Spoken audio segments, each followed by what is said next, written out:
അച്ചാച്ചാ, ആ മരുന്ന് കഴിക്ക്.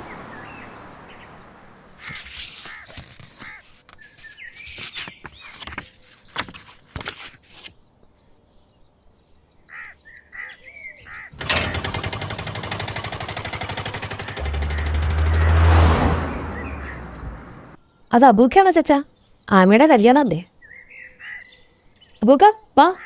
അച്ചാ സുഖല്ലേ? ആമിനയുടെ കല്യാണം വിളിക്കാൻ ഇറങ്ങിയതാ.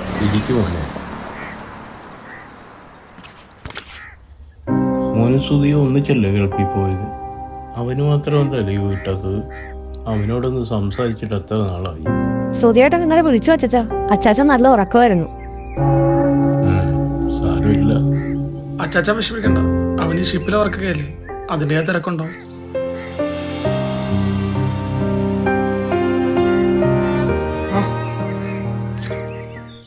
പതിമൂന്നിനാണ് നിൽക്കാതെ, രണ്ടുപേരും മറക്കാണ്ട് എത്തിയേക്കണം. ഇക്ക ആമയെ തിരക്കിന്ന് പറയണേ. ആ പറയാം മോളെ. അച്ചാച്ചാ എന്നാ പിന്നെ ഞങ്ങൾ ഇറങ്ങിക്കോട്ടെ, വിളി ഇനി ഒരുപാട് ബാക്കിയാ. അവനെ ഊണ് കഴിച്ചിട്ട് പോകും. അയ്യോ ഇപ്പൊ വേണ്ട അച്ചാച്ചാ, 2 ദിവസം കഴിഞ്ഞ ഓണമല്ലേ, അപ്പോൾ വരാം. എന്നാ ഇറങ്ങിക്കോട്ടെ അച്ചാച്ചാ. ശരി മോളെ. മോളെ.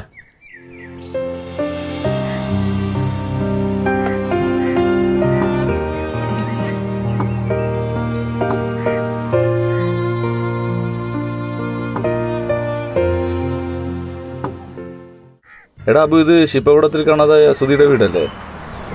അച്ഛനിതറിയില്ലേ?